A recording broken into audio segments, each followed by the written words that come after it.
Почитувани гледачи, добар ден и добре дојдовте во новото издание на емисијата Супер Звезда. Веднаш покрај мене се наоѓа мојот денешен гостин. Добре дојде за господин Сабедин Ејупи. Како сте, господин Сабедин? Фала на прашање, одлично, супер. Многу ми е драго што вие денеска ќе бидете еден специјален мој гостин и ќе може нашите најмлади гледачи, а и нивните родители, богами, па дури и баби и дедовци, да ги информираме нешто повеќе за оној талент кој вие го имате со години, па како тој истиот од хоби прерасна во една интересна и фантастична професија. Инаку, почитувани гледачи, денеска со господинот Сабедин ќе разговараме за цртањето. Он е инаку еден од оние луѓе кои што имаат талент кој што го негува со години, уште од мали нозе, па се до ден денеска. И за сите оние кои не знаат, господинот Сабедин може да го сретнат во центарот на градот Скопје, во трговскиот центар Рамстор, каде што од самиот влез веднаш ка лево има свое собствено ателје, каде што изработува специјални карикатури. Така ли е, убаво ли најавите? Одлично, подобро не може да биде. Да. Ова ќе биде интересна емисија, почитувани гледачи, останете со нас, ова беше само најавата, разговорот со господинот Сабедин следува за неколку минути, бидете тука.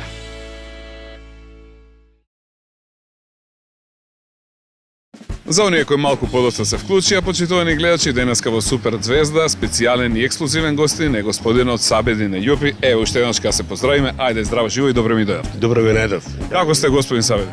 Па, бога ми малце со мала трема, али мислам дека ќе биде подобро. Ајде ќе ја разбиеме на брзински тремата. Јас ви благодарам што одвоивте време денеска да дојдете овдека со мене да поразговараме малку повеќе за вашата работа, поготово за вашиот талент. Со оглед на тоа што ова е серијал емисии за дечиња, каде што сакаме да им помогнеме на некој начин да се најдат себе си и да веруваат во она што го работат.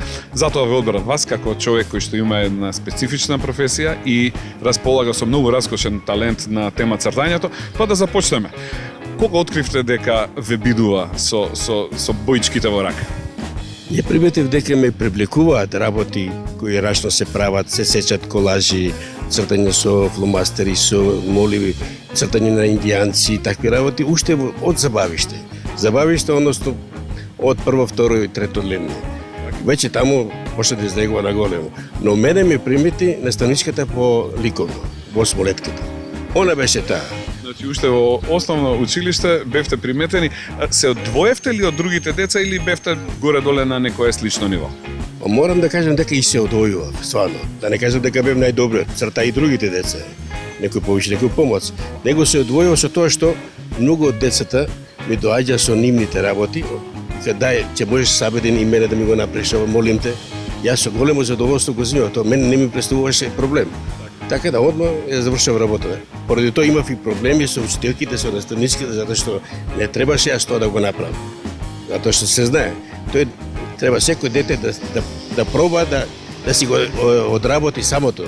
Со тоа што он треба да научи да црта. Колку може, толку може. Како дојде? Вежбавте или талентот извираше од внатре? Со самото сакање на цртањето добиваш можност на трпение. Што на цртањето се бара трпение. Полека тоа не е така брзо онма да нацрташ нешто. А пошто ја сакаш таа работа, ти можеш со часови да црташ, да бидеш упорен и на крај не бега успехот од тоа. Секој ќе бидеш многу задоволен со она што си го постигнал, а тоа најголемата награда. Така да замор такви работи општо нема, ако веќе го сакаш тоа што го правиш. Значи по тоа ќе се препознае кој е талентиран за што? Да ужива во со сати забораваш да јадеш, забораваш да спиеш. Тука е талентот. Само тоа. Прекрасно објаснето. Супер. Да кажеме вака, првите цртежи се сеќавате ли на нив? Беа како другите или и во тоа одскокнувавте од другите дечиња? Дали цртавте во обичаени работи? Конкретно, ја можам да ви кажам дека се сеќам од времето уште кога бев прво, второ, трето лене на индијанци. Тогаш беа и во мода тие индијански филмови, Венето, што знам, овие каубојските италијански ги цртав и нив. Така да со големо задоволство тој период тие ги цртав. Но се сеќавам јас во Смолетка, мислам конкретно ништо повеќе на детали осим она што им ги работев и на другарите цртежите. Не дека јас ги барав, него они ми дава. И да такво нешто. Иначе, малце покасно, кога почнав портрети да правам. Првиот мој портрет беше направен на мојата сопруга. Да, затоа што едино она можеше да издржи да ми позира и јас да цртам. И секако за малце подолго време го правев, затоа што тоа ми беше прв портрет. Се вежбаше едноставно. Едноставно. А она сирота мораше да трпи. Ајде повторно да ја вратам малку во детството. Денеска децата немаат што немаат. Кога ќе влеземе во обична книжарница има се. Какви видови сакаат на боички, на восочни, на темперни, на фломастери, се. Како беше господин Сабедин во вашето време? Со што вие цртавте, со што творевте, како работевте? Видете, и во мое време, некаде пред 50 на години, ја мислам дека имаше прибор за цртање. Секако некако денеска. Се немаше такви увозни како денеска, може да ги најдеш и оригиналите и секакви креончиња, моливчиња, пастелчиња и така рато. Но имаше све она што наставникот во училиштето во насело Драчево, Брасово единство порано беше, сега Рајко Жисипов. Она што ни го бараше, ние моравме да дојдеме до тој и да го работиме тоа на секој час што ни требаше. Требаше стомни да најдеме во Драчево селото, одевме кај Грнчарот, зимавме од тие стомните што беа чисто само глина и ние после ги цртаме, ги шаравме со адекватни бои. Мораше секој да ги има. И ги има. А денеска мислам дека маце не е баш така како што беше. Мислам во тој поглед. Бевме доста многу, како да ви кажам, многу повише се придржувавме кон работата, кон наставните единици. Бевме многу посериозно ги гледавме тие работи. Понасочено предпоставувам било образованието во тоа време. Може да имаше некој построг режим, може да имаше. И мораше да родителите обавезно мора да ни ги земат тие блокови, тие средства за боички и што не знам. Така да ние ги имавме и ги работевме за среќа. И тоа мене многу ми помогна. Така да мене и не ми недостасува доста, пошто ги троше многу. Така да мене ми беше драго кој ќе ми поземе некој, да ми даде некој. Затоа што некои не ги користеа. Затоа што некој не сака. Зашто не сака? Затоа што не им причинуваше задоволство, едноставно. Може да има некои други задоволства. Не е модел од рака. Па сигурно. Да тие што не имаат од рака, да им дадеш тони хартија, бои, не може. Тогаше џабе. Ете, го објаснивме сега основното училиште, го видовме забавиштето, кога беше талентот откриет. Продолживте ли со сето ова, со овој вид на творење, овој вид на уметност во текот на средното образование? Продолжив на начин како што беше и во осмоделението. Сите мои тетрадки и учебници беа скртаници. Сите. Така и во средното гимназија во Браќа Милодиновци во Драчево. Сите мои тетрадки, па и на тој до мене што седеше, а и на другите ги скртав јас. Затоа што ми требаше простор, хартија, место за цртање. Затоа што јас стварно го слушав она што се предаваше. Бев солиден ученик, но сепак цртањето некако можеби и да слушам и да цртам. Тоа ми стана као механичка работа цртање. Прекрасно. Убава е приказната, што ми ја кажавте пред да снимаме, со моментот на вашата матурска. Како поминавте таму? Па, после неколку години од нашата матурска, средба, се најдовме, а јас тогаш беше работе во трговскиот центар Рамстор овде и негде крајот на мај, почетокот на јуни, не знам дали беше 30 годишнина од, мислам дека така беше, се собравме и со ташничката, со приборот за цртање, отидовме во ресторанче. И што направивме ние таму, колку што бевме собрани негде 30-тина, 40-тина од генерацијата, еден по еден, за цела вечер, успеав да ги нацртам карикатури. Сите. Па сите, затоа што ги цртавме оние кроки, брзи карикатури, со многу смење. И така да, таа вечер многу се изнацртав, но многу малку пиев и јадев, затоа што нема време. Но се исплатеше, стварно се исплатеше. Јас ви благодарам за овој воведен дел од нашиот разговор. Почитувани гледачи, се надевам дека уживате во денешната емисија. Ќе направиме кратка пауза, а со господинот Сабедин се враќаме во програма за неколку минути. Бидете тука.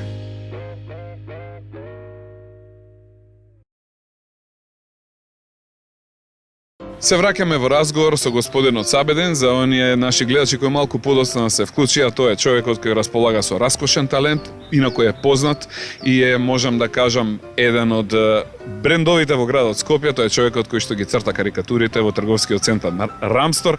Ајде да кажеме нешто повеќе, господин Сабедин, тешко ли е да се нацрта карикатура?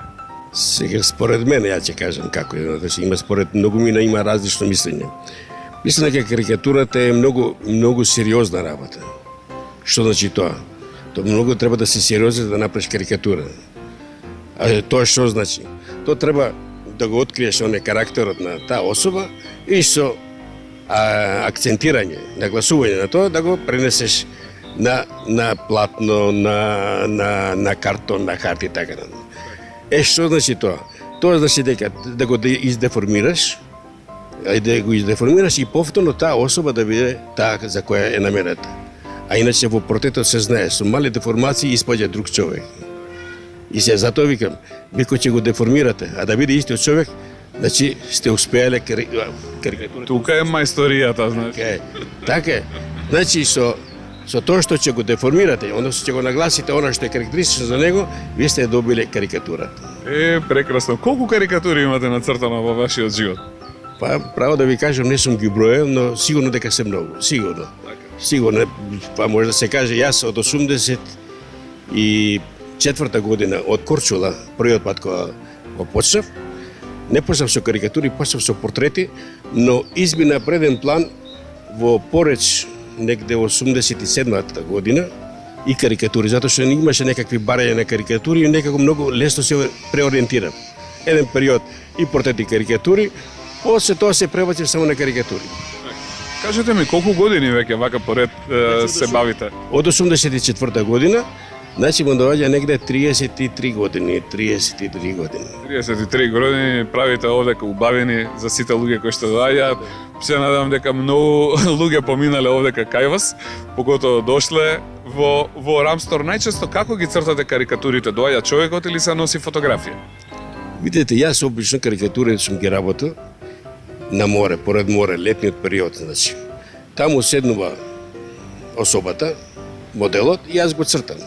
Многу не го прашувам како сака, што сака, понекогаш и да, и го правам кроки со сенки, со позадина и завршува тоа негде до 10 минути.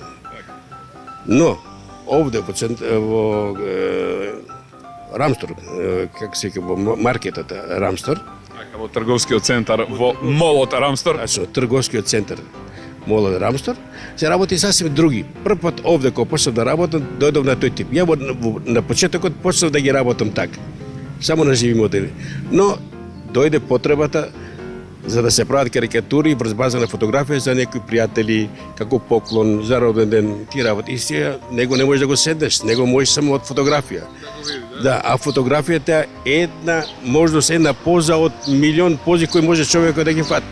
И може да ти ја стават, да ти ја даде таа поза, што не личи на тој човек, што е фатено такво нешто што во природа не е тој, не доминира такво нешто. И сега тоа е малце проблем и кој ќе земеш ти да го деформираш, да правиш е многу тешко. Па тогаш се избегава многу деформирање, па се гледа да се оди кон фотографијата, но е тоа тешко. А има и многу убави фотографии, со добро поставени и се навикнав. Но една разлика има меѓу тие карикатури од Приморијето и овие во трговскиот центар. Што од фотографија деформациите се прават помали. Помали затоа што немаш многу можности за... Пази, тоа е се релативно и преку фотографија може да се направат убави карикатури, да не кажем и поекстремни деформации, но малце е потешко работа со фотографијата. Зависи колку е фатен карактерот на таа особа. Патувавте долго време низ светот, како што кажавте, работевте покрај плажи. Низ кои се земји пропатувавте и живеевте, впрочем, од вашата професија? Па видете, ја почнав, значи, нашето Приморе, едно време така беше во екс-Југославија, од Корчула. Со Корчула и 84 година, 85-та бе во Портораш. Пак горе, Истра, на Словенско Приморје. И многу убаво си проведов тогаш. Бев и многу помлад, многу повише издржував, работев, ентузијазам, чуда. И потоа, од 86-та година, уште еднаш во Корчула и за да се вратам во Пореч да работам од 87 година до 91 година, кога почна распадот на Југославија, за жал. И, значи, тоа беше првото мое шетање поред нашето море, односно поред Јадранско море. Од кога почна војната, не можевме ние више таму да одиме во во Хрватска во Порез. И јас со моите колеги, затоа што имавме уште 23 од Скопје, кои работевме во Порез, решивме да идеме Грчка, да посетуваме Грчка, Турска, пробавме и во Копенхаген, Данска, но пак се вративме на Грчка и Турска. И на Кипар бевме малце на турскиот дел. Од тоа, после тоа се решив да одам за Италија. Решивме да барам затоа што со Грчка имавме проблеми, во Турска исто така имавме проблеми. Во Турска имавме проблеми затоа што тие протестисти кои беа таму кои работеа, кои ќе не видеа како ние работиме на кој стил, а Порез беше познато најдоброто место во Југославија, каде што конкурира најдобрите протестисти од цела Југославија. И они што ќе положат тој испитот на жив модел, они добиваат дозвола за работа. А во Турска они беа на самите почетоци одправени на портрети. Така да не ни дозволуваат тие што веќе работеат таму. Од општината ни дава дозвола, нас не. И моравме да избегаме. Додека во Грција беше ситуацијата таква што од овие политички проблеми што ги имавме со нив, не ни дозволува да работиме. Стално гледа колку имаш виза за колку дена и одма ни кажува дека мораме да напуштиме. Не смеме да работиме без документи. Од каде носите најубави спомени? После тоа, кога отидов во Италија веќе останав 13 лета. Таму работев само летниот период, затоа што другиот период работев како наставник по музичка. И кога бев слободен за летниот период, тогаш се заминував за Италија. И многу ми остана во сеќавање Италија воопшто како држава, луѓето, италијаните како народ, така да имам све најдобро за нив да кажам. Немаат они ништо врска со нас балканците, да кажам. Не се ни немако ксенофоби, ги поштува сите раси, нации, вери, чуда и живеат еден европски живот кој стварно и мене многу ми се допаѓа. И од тука ви кажувам дека за Италија секош ја познавам веќе затоа што стварно толку години ја посетував и имам голема желба повторно да одам таму. Као туриста се разбира, не со работа, затоа што веќе овде работам доста ми преоптоварен сум и со работа, да. Еве да се навратиме сега повторно на цртањето, на правењето карикатури. Колку време е потребно да се направи една обична, основна карикатура? За колку време веќе може тие главни контури да се стават и она што го цртате да заличи на човекот кој што треба да биде представен? Како што е се релативно и во ова работа изработка на карикатури. Таа скеч, кроки карикатура може да се направи од минута, 2, 3, 5. Све зависи, све е тоа релативно. Колку ќе обработиш, дали само скиците, само мали сенки, дали без тело, само вратот и така на тоа. До карикатура, ако некој студиозна, така да со цело тело, со портрети, со 3D, што се вели со дланатини сенки, може да биде и со денови, да не кажам, и месеци. Разбирате, све зависи зашто е намената таа карикатура. Дали карикатурата за Приморје некаде каде што таму нема многу време, треба 5 до 10 минути да се заврши, или за овде за студио во трговскиот центар имаме време ден, 2, 3 може да работиш полека со разни други детали кои што ги барат дополнителни инструменти, чуда од некое како да кажам, од некое занимање поврзано со карикатурата до ние што ги работеме порано за дневник, ги работев карикатурите и тие беа интересантни, моравме да ги работиме ден за ден, што се вика. Тие беа настаните кои се случуваат денеска за утре, мора да излезе, односно за вечер. Денеска што се случило и главниот уредник брзо сајгува да го направиш ова, молим те, ама јас имам нарачки овде молим те, види како да направиш. А излегувавме на крај него. Главниот уредник, тоа за времето на Сашко Каланов, доаѓаше дури кај мене дома, до касно навечер моравме да го завршиме тоа. И тие работи. Ви благодарам и за овој дел од нашиот разговор, почитувани гледачи. Сега е убав момент да направиме пауза, а во разговор со мојот денешен гостин се враќаме за неколку минути. Бидете тука.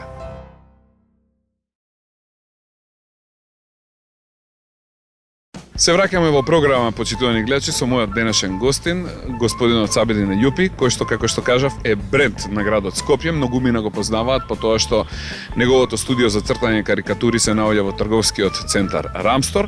И сега, господин Сабедин, него објаснивме името, Питоре Сайгон, тоа е името на вашето студио. Има ли некакво значење? Тоа Питоре ми остана од Италија. Питоре, тоа е сликар на италијански. Италијаните таму ме нарекоа Питоре, чао, Питоре, и сега кога требаше овде да се отвори веб страница, Питоре ми остана тоа као некако знак за препознавање, реков Питоре ќе оставам тоа на веб страницата, а Сайгон е сасвим друга приказна. За Сайгон мене ми остана тоа уште од времето од второ одделение, трето одделение, тоа бе од тоа време, збориме одамна. Имаше сликички на краси чоколадите, како што се животинско царство, тогаш беа главни градови и држави. На држави со главните градови. Настана еден голем проблем за името Сайгон, за градот Сайгон, кој многу ретко паѓаше за албуми, отига кога го направиш албумот, добиваш не знам колку кило, 2 кила чоколади и ние сите децата собиравме тоа. И се поради тој проблем што настана за името Сайгон, некако дојде во мои раци, јас го земам, јас го направих, децата почна да ме викаат Сайгон од тогаш. Сайгон. Падна на димакот. Децата Сайгон, учителот Миле Сайгон, сите поред Сайгон и ми остана после тоа и на факултет Сайгон. Полесно некако им доаѓаше, позвучно беше од филмови од војната во Виетнам што беше Сайгон и така ми остана Сайгон. Додека Сабедин малце потешко им доаѓаше изговорот, што ја знам. И остана до ден денес. Супер, се надевам дека ви носи среќа. Ајде. За сега да, јас се надевам и понатаму. Да кажем уште една убава и интересна работа за вас. Вие пред се образувавте и завршивте во животот како музичар. Долги години работевте како наставник по музичко. Нашите гледачи не го знаат. Ќе кажеме ли нешто повеќе за тоа, за вашата љубов кон музиката? Сега ќе ви го кажем и тоа е доста интересантна работа. Татко ми веруваше во работи кои се поврзани со полицијата, со војската, со економисти, со некои работи кои се каде што е посигурно за екзистенција. Додека за уметноста, за музиката, за сликањето некако не беше работа да дојде до тој степен, не веруваше тие работи. И сега во 8 одделение, кога завршува ја 8 одделение, наставничката под рака за рака го однесе кај татко ми, го рече господине Селим, на татко ми, ова дете мораш да го носиш во средно ликовно. И татко ми да не го расипа она. Да, ќе го однесам. Ама тоа беше сасвим друга работа. Не вика ти ќе бидеш економиста, ти ќе бидеш директор, ти ќе бидеш ова, ти ќе бидеш она. Гимназија завршив и на економски факултет. А меѓувремено јас имав, пошто свирам на гитара, имавме група од овие со дечките од малото, преведувавме игранки, чуда и така натаму. Ја на економски заглој веќе трета година. Пошто јас свирев со групата, многу сакав да го научам пианото и на педагошка академија се заинтересирав како може да додам ја таму да учам. Едноставно ми рекоа, треба да положиш приемен испит, да студираш и така ќе научиш. Ја и така и направив. Оставив економскиот, без знаење на моите родители, без знаење на татко ми, иначе мајка ми знаеше. Татко ми беше строг баце. И завршив тоа, научив пиано онако што може да научам. И кога слушаме барат да бидам наставник по музичка, не ми беше тоа мене целта. А да ви кажам уште една, за цело време додека ова се случува, јас цртањето не го отврдив. Си ги шкртав тетратките, дури во музика, на музика што ги имав тие книги, чуда ги цело време ги цртав. Полни со разни скици, цртежи, све браво. И кога ме викнаа да бидам наставник по музичка, Вујко ми, како директор, тогаш татко ми разбира. Што се направил ти, па ти не си на економски? Викам, јас сум на економски, ама и сум вамо и така после тоа со наставата како наставник по музичко. Во меѓувремено лета да ги користам за цртање, додов во контакт со луѓе, мојот зет, кој веќе црташ поморења, од кога ми стана зет, почнав со него се дружам и заедно со него почнавме цртањето. Од 84 година и веќе знаат. До 2007 во Италија, од 2007 наамо сум овде во трговскиот центар Рамстор, а летниот период одам во Саранда, веќе 7 сезони сум во Саранда. некојаш ќе ве побарам и ќе се сретнеме и тамо. Па и таму е цела Македонија, да не кажам. Да, сите одат во лето таму и можам да кажам дека навистина е прекрасно. Да ве прашаме една работа. Уживате ли во ова што го работите? Морам да ви кажам дека сум во состојба да, кога не би било спиењето, мораш да спиеш да се одмори. И работел нон-стоп. Да, што значи ми треба само време за спиење и нормално она за да јадам. Не ме замара воопшто. По колку часа на ден си ја работите еве вака редовно оваа работа? А видете, се случува, некојаш се случува, не секој ден, се случува од сабајлето, од кога ќе отворам, па да остана некојаш и до 12 сат да цртам. Се случува, а се случува некојаш и да немаш цела работа, па уживаш, идеш на Facebook, со мрежите, со пријатели, излегуваш и така натаму. Значи, ево, зависи како ќе се погоди моментот, може да останам и цел ден да работам. Зависи од случај до случај. Да. Најчесто луѓето зашто ве бараат кога доаѓаат овдека во Рамстор, кога нарачуваат карикатури? Тие им се за подароци, за изненадувања, за како? Да, претежно. Претежно е тоа за поклон, за други. Претежно. Ретко некој, но има и такви што седнуваат и ги цртам на лице место. Има и такви. И тие ми се мене најдраги, али од друга страна па и тие ми се и највеќе имам и трема за таквите.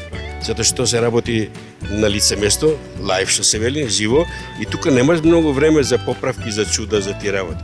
Од фотографијата ти можеш со сати да видиш, да одмораш, па да чекаш, може да го чекаш моментот да го направиш. Овде треба за 10 минути, 15 да света да се заврши. Али затоа задоволството е многу големо во такви моменти. И тремата е многу голема, но и задоволството е така. Да. Има многу дечиња кои во моментот не гледаат, имаат талент за цртање ден, сигурно сакаат дел од нив да станат и сликари.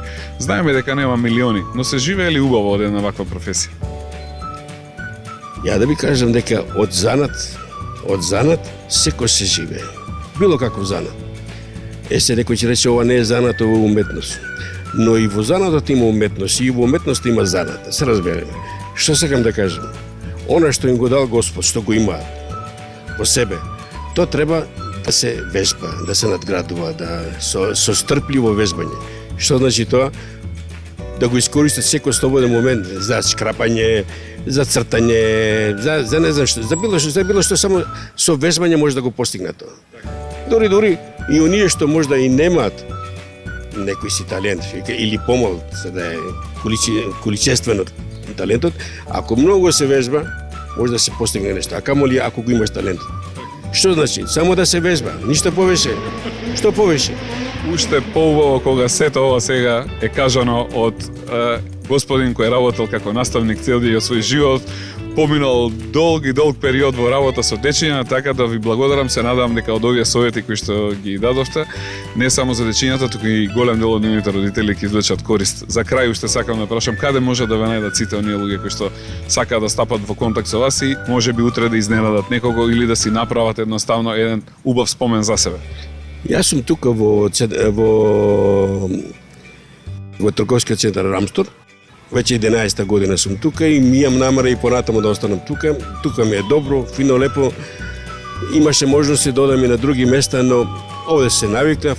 Тука сум стално, може да ме посетат, може да побарат и совети од мене, може да побарат и совети во смисло како што прибори за цртање. Било што, јас сум спремен за да им помогнам, а од друга страна сум исто така да ми излезем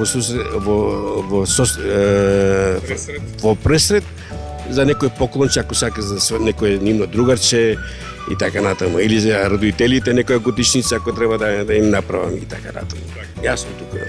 Јас ви благодарам за прекрасниот разговор кој имав можност денеска да го водам со вас. Не би сакал ни да помислам што би се случило кога би го завршиле тој економски факултет. Денеска немаше да имаме можност да ги видиме сите овие убавини кои излегува од вашите раце. Ви благодарам што бевте мои гостин и ве поканувам повторно да се сретнеме во некоја наредна прилика. Задоволството беше мое, драго ми беше многу. Се надевам дека послушувајќи го мојот совет, многу од дечињава ќе ги послушаат и ќе почнат да во вежбат маце повише, да ги остават маце барем некои паузички поголеми да направат со компјутерчињата тие работи и да се посветуваат и на рачна изработка на разни цртежи. благодарам уште еднашка. Тоа беше се за денес, почитувани гледачи. Ви благодарам што бевте ден од нашето денешно дружење. Овде е и моментот кога ќе завршиме нашата емисија.